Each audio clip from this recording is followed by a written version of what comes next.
नमस्कार दोस्तों, मैं फिर से आ गया एक नई क्राइम स्टोरी लेकर। तो आप लोग शुरू से अंत तक जरूर बने रहिए।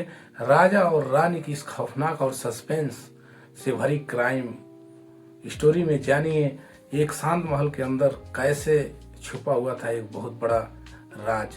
जब अचानक राज मुकुट चोरी हो जाता है तो शक सबसे पहले रानी पर जाता है, लेकिन असली गुनहगार कौन है? क्या राजा सच का पता लगाएं? क्या रानी निर्दोष साबित हुई? इस कहानी को पूरा देखने के लिए शुरू से अंत तक बने रहिए। बहुत ही रोमांचक अच्छी कहानी है।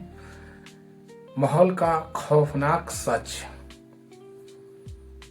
तो बहुत समय पहले की बात है। एक राज्य था सूर्यगढ़। वहां एक राजा वीरेंद्र सिंह अपनी बहादुरी और न्याय के लिए बहुत मशहूर थे, और रानी अपनी सुंदरता और बुद्धिमानी के लिए भी जानी जाती थी।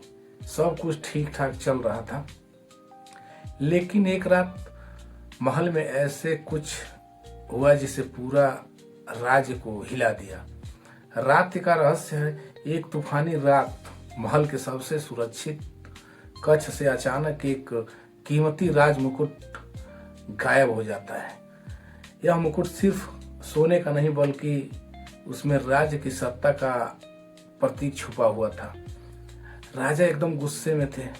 मान लीजिए भाई, जब मुकुट चोरी हो जाएगा तो भाई मामूली बात है कि एकदम मान के चलिए कि एकदम लाजिम है कि सब लोग गुस्सा होना ही होना है। अब एकदम राजा फुल गुस्सा थे और उन्होंने तुरंत आदेश दिया। उन्होंने सभी को एक बार बोल दिया कि सब लोग जाओ और पता लगाओ कौन चुराया है। सबको आदेश दे देते हैं। उसके बाद तुरंत बोलते हैं कि चोर को सुबह तक पकड़ा जाना चाहिए, वरना सबको सजाया दी जाएगी। राजा ने बोल दिया सब। फिर देखिए जांच शुरू होता है। महल के दरवाजे बंद कर दिए गए। सभी दरवाजे बंद कर दिए गए। किसी को अंदर से बाहर, बाहर से अंदर आने की किसी का इजाजत नहीं था, और सब के सब एकदम अंदर ही रुके थे। अब संदेशे के घेरे में देखिए कौन कौन आ रहे हैं। महल का सेनापति, पुराना वफादार मंत्री और खुद रानी। ये तीनों लोगों को शक के घेरे में लोग सोच रहे हैं कि यही तीनों लोगों का काम होगा। आपस में कोई इसको ऐसे ऐसे बता रहे हैं, क्योंकि उस कक्ष में जहां से चोरी हुई थी उस कक्ष में सिर्फ और राजा और रानी दो ही लोग रहते थे। तो कोई कुछ और शक लगाता था, कोई कि वो लिया है तो मंत्री लिया है तो खुद रानी चुराई होंगी। अब जान लीजिए ऐसे ही शक पे शक होता रहा। फिर रानी पर शक होता है। कुछ नौकरों ने, आखिर देखिए कुछ नौकरों ने बता ही दिया कि रात में उस कमरे की तरफ रानी को जाते हुए देखा गया है। तो अब और लोगों का शक बढ़ता गया और राजा का भी दिल टूट जाता है, लेकिन सच जानना जरूरी था। फिर देखिए सुच की तलाश होती है। राजा ने गुप्त रूप से जांच शुरू करवाते हैं, और उन्होंने एक सुराग मिला।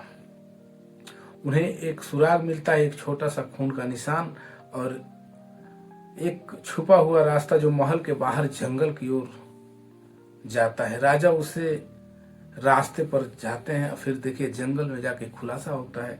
जंगल में उन्होंने एक घायल व्यक्ति मिला। महल का ही सैनिक था।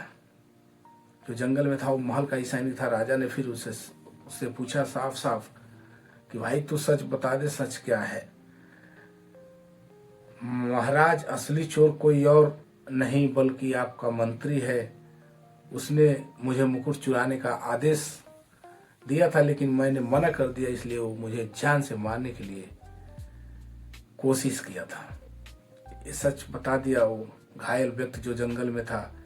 फिर देखिए असली गुनहगार वही पाया जाता है, मंत्री। राजा ने तुरंत मंत्री को पकड़ा और मंत्री से पूछताछ करने लगे।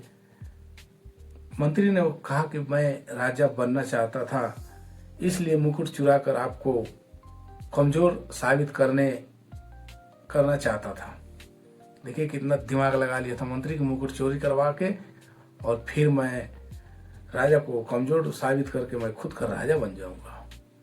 फिर देखिए अंत में क्या होता है। अंत में मंत्री को सजा हुई और पूरी तरह रानी निर्दोष हो गई। राजा ने कहा, सच्चाई देर से सही लेकिन सामने जरूर आती है। तो सही बात है दोस्तों, सच्चाई कितना भी देर क्यों ना हो, लेकिन एक न एक दिन सच्चाई को सामने तो आना ही होता है। तो कहानी का देखिए ट्विस्ट और सीख यही है कि असली दुश्मन हमेशा बाहर नहीं होता, कभी कभी आपके सबसे करीबी होता है। सही बात है, कोई दुश्मन बाहर ही नहीं ज्यादा होता है, लेकिन वो बहुत करीबी दुश्मन होता है।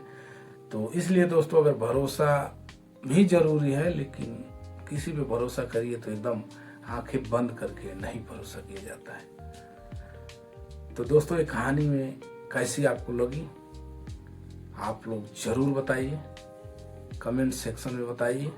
और जो लोग नए हैं तो चैनल को सब्सक्राइब जरूर करिए, सब्सक्राइब करके और